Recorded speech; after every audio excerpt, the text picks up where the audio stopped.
Eh bien, il y a des choses très spécifiques que vous devez faire afin que vous puissiez avoir la vie que vous dites que vous voulez. Restez donc à l'écoute et découvrez ce que sont ces choses-là. Tout de suite à l'antenne dans Jouissez de votre vie tous les jours.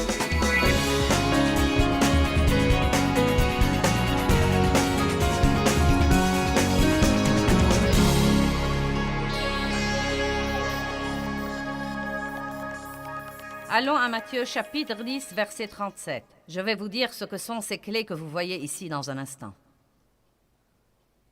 Nous allons nous amuser ce soir.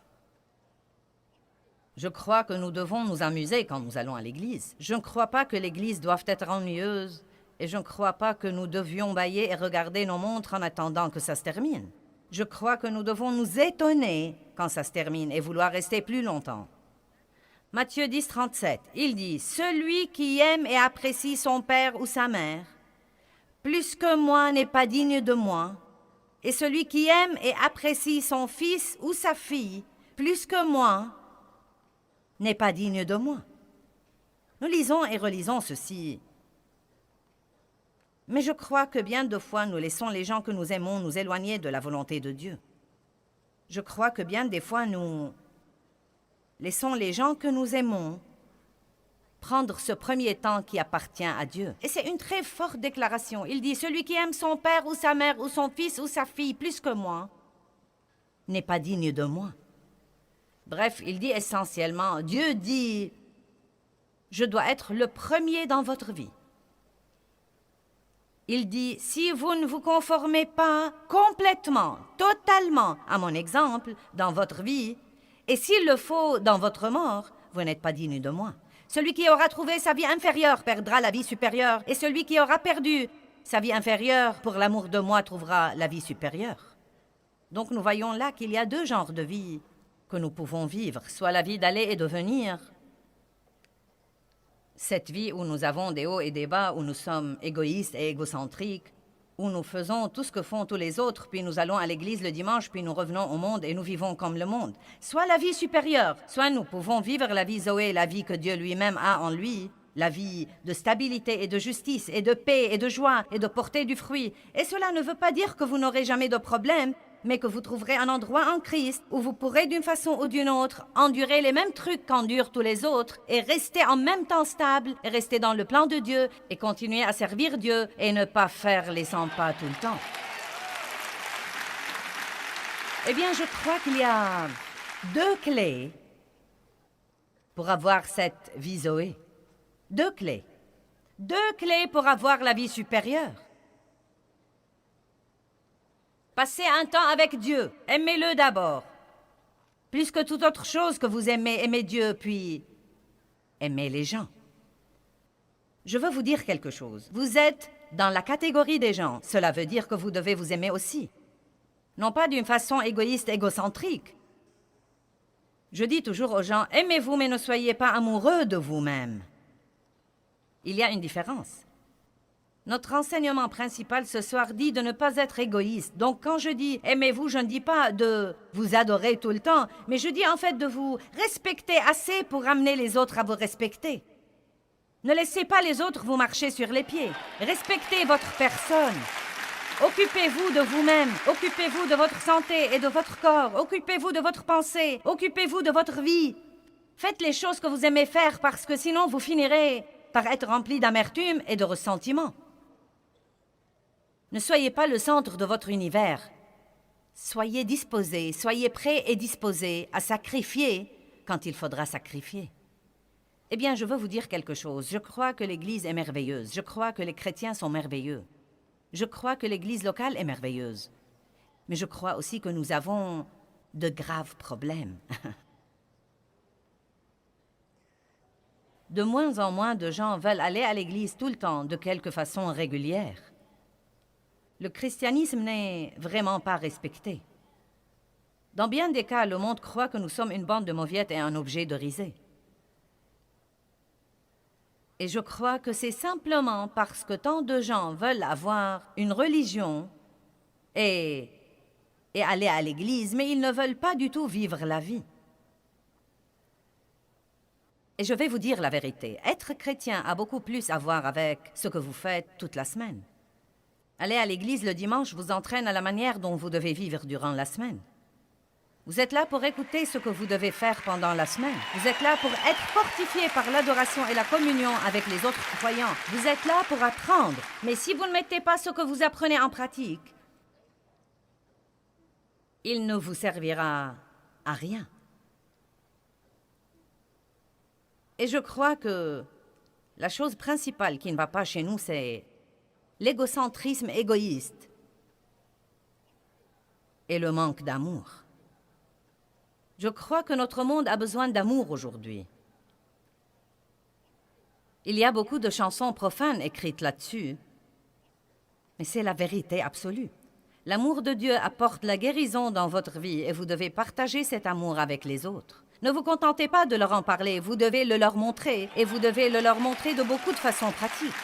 Et pour les gens qui ont beaucoup souffert, vous devez parfois persévérer à leur montrer cet amour jusqu'à ce que vous brisiez finalement la dureté de leur cœur.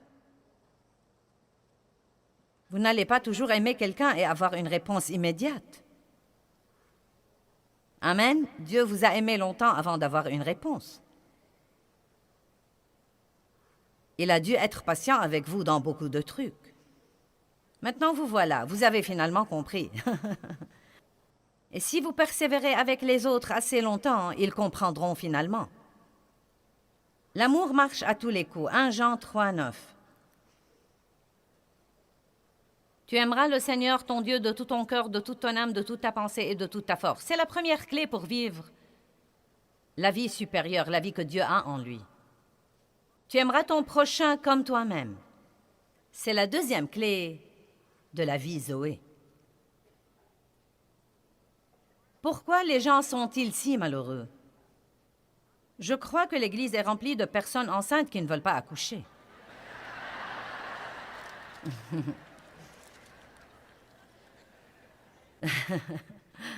Je crois que l'Église est remplie de gens tellement saturés qu'ils n'ont plus de place pour quoi que ce soit.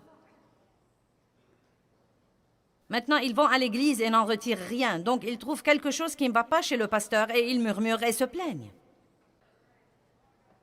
Ils sont enflés par leur connaissance biblique et s'asseyent sur leur banc avec tous les autres chrétiens enflés spirituellement, qui savent tout mais n'en pratiquent rien. Ils ont tout en eux, mais ils ne donnent naissance à rien. Allez maintenant, une femme qui un jour a été enceinte sait que quand elle est enceinte, elle n'a plus de place pour un autre bébé. Vous commencez à avoir ces petites contractions très minimes et vous vous dites déjà, mon Dieu, je me demande comment vont être les vraies contractions. Ensuite, vous commencez à avoir ces douleurs de l'accouchement. Et c'est cette dernière grande contraction. Et vous vous dites, je ne crois pas que je pourrais supporter ça. Imaginez dans quelle douleur vous seriez si vous refusiez d'accoucher votre bébé. C'est l'image que Dieu m'a donnée de l'Église en ce moment. Nous sommes toutes assises sur les bancs enceintes. Enceintes de la nature de Dieu, enceintes de ce que Dieu a mis en nous, enceintes de l'amour, enceintes du fruit de l'esprit. Mais nous avons si peur de devoir renoncer à des choses. Si nous y allions vraiment et que nous donnions notre tout.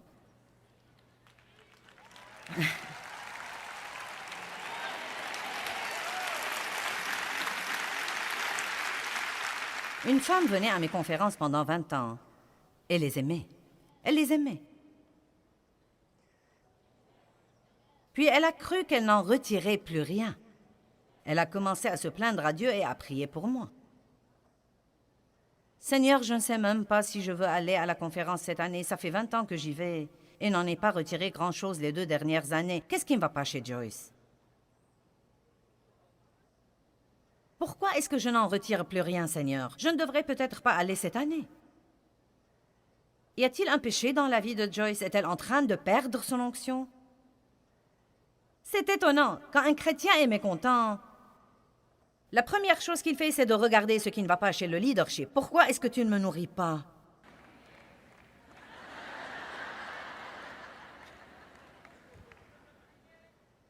Pourquoi tu ne fais rien pour que je me sente mieux?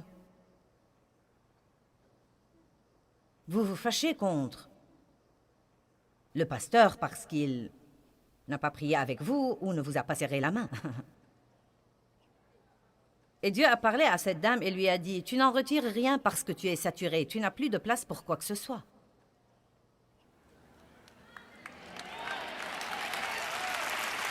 Vous avez entendu? Dieu lui a dit, « Va cette année, mais va avec un motif différent. Ne va pas pour prendre, va pour donner. Va pour être une bénédiction. Va en étant prête. Après avoir prié, cherche quelqu'un à encourager. Cherche quelqu'un à qui tu peux offrir un livre. Cherche quelqu'un à qui tu peux offrir des CD. Cherche quelqu'un avec qui tu peux prier. » Elle est allée cette année et a eu la meilleure conférence qui soit. Elle a hâte d'y retourner l'année d'après.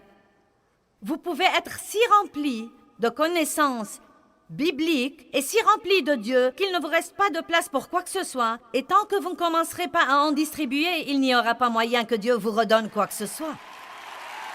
Jésus n'est pas mort pour que nous restions assis à ne rien faire et que nous soyons religieux ensemble.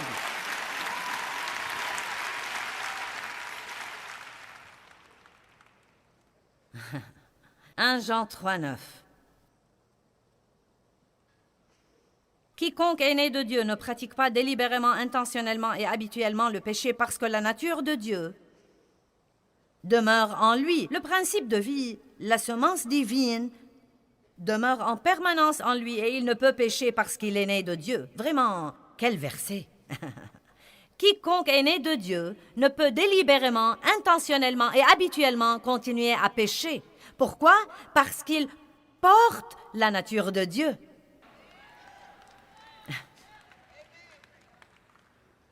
Si vous étiez un pécheur malheureux et que vous avez été sauvé, vous allez tout à coup commencer à culpabiliser pour des trucs que vous ne trouviez même pas mauvais autrefois. Et si vous ne savez pas vous y prendre avec ça, vous pourriez presque être plus malheureux qu'avant. Vous avez le réconfort de croire que vous irez au ciel, mais vous avez une guerre qui se déroule en vous tout le temps. Vous détestiez les gens et cela vous était égal. Vous ne saviez même pas qu'il y avait du mal à ça. Vous pouviez faire toutes sortes de trucs immoraux sans même vous sentir coupable.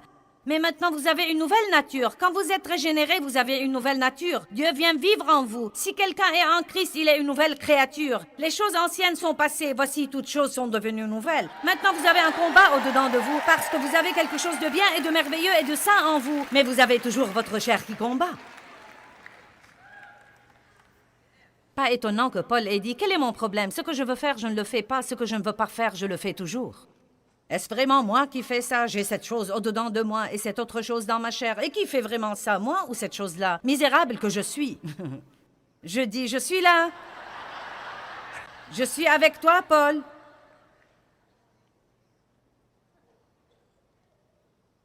Nous portons la nature de Dieu. Tout le fruit de l'esprit, la patience, la bonté, la bienveillance, la bénignité, l'humilité, la douceur, la maîtrise de soi. Vous êtes enceinte de l'amour. Écoutez, les gens ont besoin d'être aimés. Les gens ont besoin d'être encouragés. Il y a en ce moment dans le monde des gens qui ont besoin de votre patience. Il y a des gens dans la circulation qui aimeraient beaucoup que vous soyez patient avec eux, plutôt que de voir certains des trucs que vous faites. Vous avez votre autocollant et vous jurez contre les gens parce qu'ils...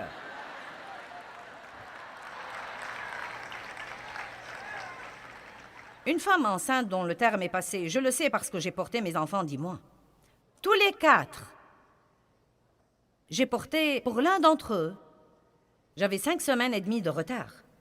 Pour l'autre, 5 semaines, l'autre 4 et demi et l'autre 3 semaines. J'ai porté chacun d'entre eux, sauf un, plus de 10 mois. Il me fallait longtemps pour accoucher, mais faites attention quand je le fais. Ils restent dans le fourneau, mais quand ils en sortent, ils sont beaux. Mais croyez-moi, quand j'étais dans ce 10e mois, je ne faisais que bougeonner et murmurer et me plaindre. Et j'en ai vraiment assez des chrétiens qui bougonnent et murmurent et se plaignent et critiquent tout. Eh bien, tu sais, j'aime Sir Joyce. J'apprécie beaucoup tout ce qu'elle fait, mais je crois que ses réunions sont trop longues. Je crois que les lumières sont trop brillantes et que la musique est trop forte et qu'elle parle trop de son matériel spirituel. Je vais lui écrire une lettre la semaine prochaine pour lui dire toutes les choses que je n'aime pas. Vous n'arriverez vraiment pas à croire les trucs stupides que certains nous écrivent.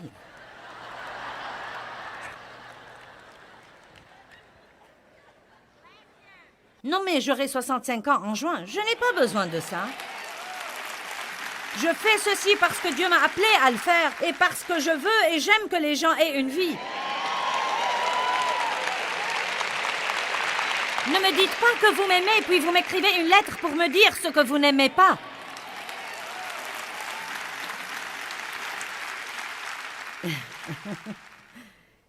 Eh bien, sœur, tu ne veux pas être corrigée?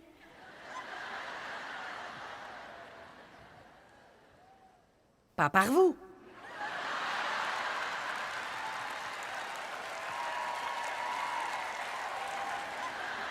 Dieu fait très bien son travail, merci. Essayez de plaire à tout le monde et regardez ce qui arrivera. Certains veulent plus de musique, d'autres pas. Certains la veulent plus forte, d'autres pas. Certains aiment les lumières, certains pas. Certains aiment la machine à vapeur, d'autres ne l'aiment pas. Je n'aime pas la machine à vapeur, mais allez voir. Je ne comprends toujours pas pourquoi vous devez être dans un brouillard pour jouir de l'adoration. Mais on me dit que c'est nécessaire pour la jeune génération. Les adolescents sont importants pour moi, donc le brouillard sera là.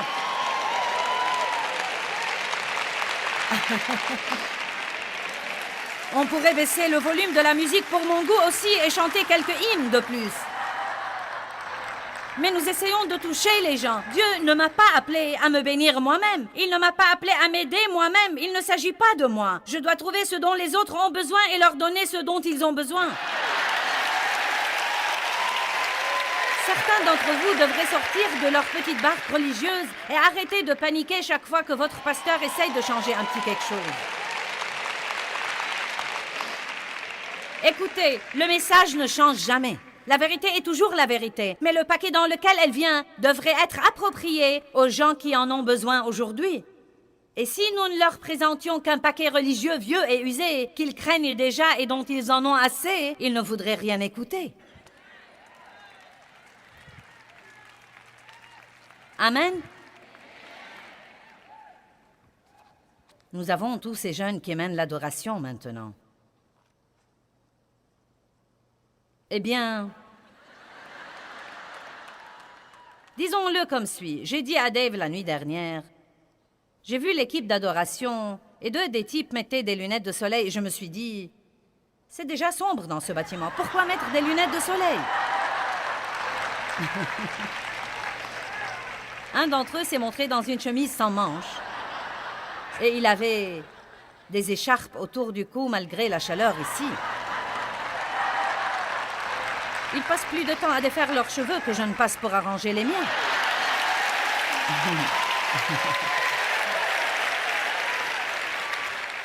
Mais je n'ai jamais eu une adoration aussi ointe que celle-là.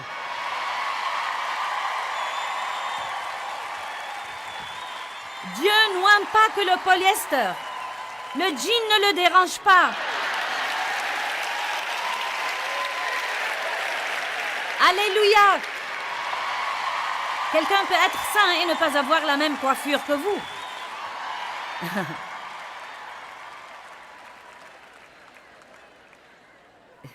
Et je ne fais pas tout pour moi.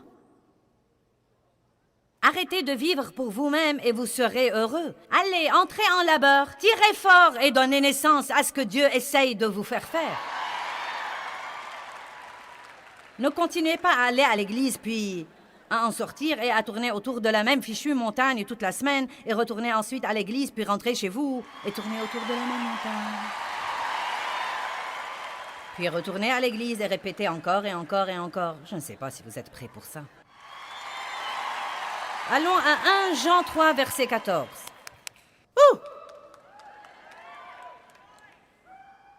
Il s'agit d'apprendre à vivre pour les autres et d'aimer les autres, sacrifier cette vie inférieure pour avoir une vie supérieure.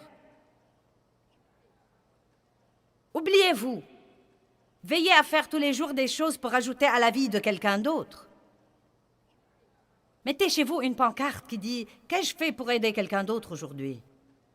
Wouhou! Quand j'ai commencé ce message, je ne savais pas qu'il allait devenir aussi bon qu'il est sur le point de devenir. Vous savez, je ne sais pas si ça vous fera ce qu'il m'a fait, mais j'ai failli tomber de mon canapé quand je l'étudiais. Rappelez-vous que je vous ai dit que le mot « vie » dans la Bible est mentionné 733 fois, hein, dont seulement 25 fois parlent de ce genre de vie supérieure dont nous parlons ce soir.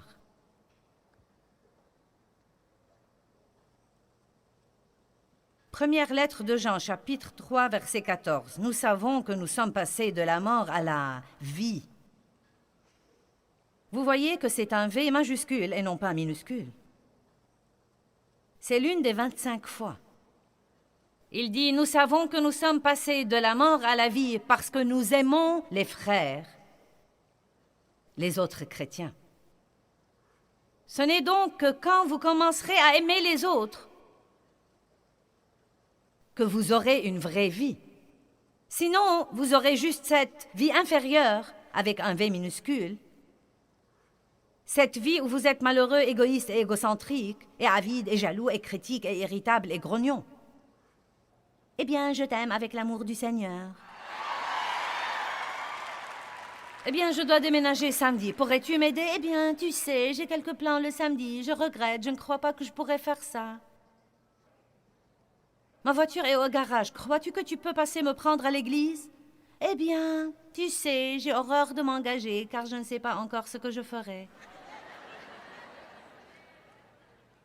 Donne-moi une étreinte d'amour avant de m'en aller.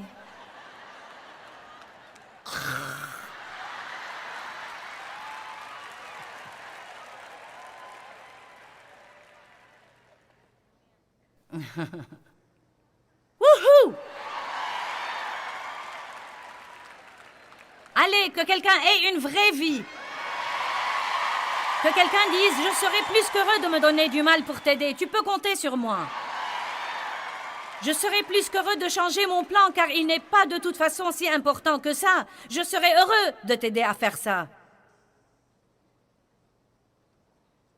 Je ne sais pas. Ce n'est pas ce que j'avais planifié. Asseyez-vous sur le banc une semaine de plus et voyez si vous apprenez quoi que ce soit. Je doute que vous ayez de la place pour apprendre n'importe quoi d'autre, mais si vous le croyez, essayez. Certains d'entre vous ont tous les livres et toutes les bandes et tous les t-shirts et tous les porte-clés et tous les bracelets.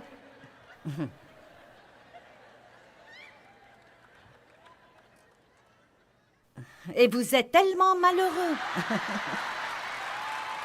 Il est temps de pousser.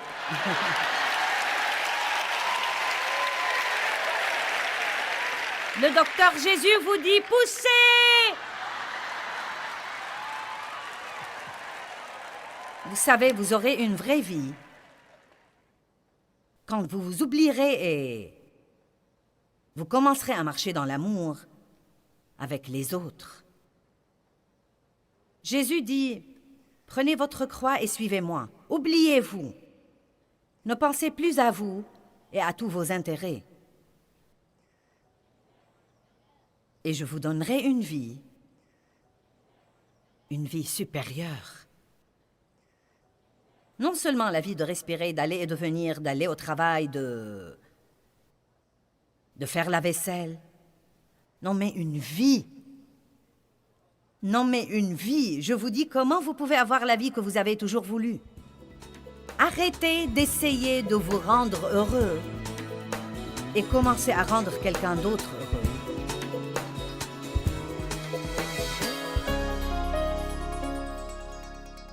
Eh bien, nous avons parlé de choses intéressantes aujourd'hui. Laissez-moi remettre l'accent là-dessus. Clé numéro 1. Que Dieu soit avant tout et gardez-le toujours le premier. Clé numéro 2. Aimez toujours les autres. Aimez Dieu, aimez les gens. Et quand nous focaliserons sur la vie d'amour, beaucoup d'autres choses s'arrangeront par la suite.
Hà diều đã bóng nắng cháy giữa đồng, kỷ niệm yêu thương trong mỗi ngày, tiếng cu gọi hãy nhớ biết bao.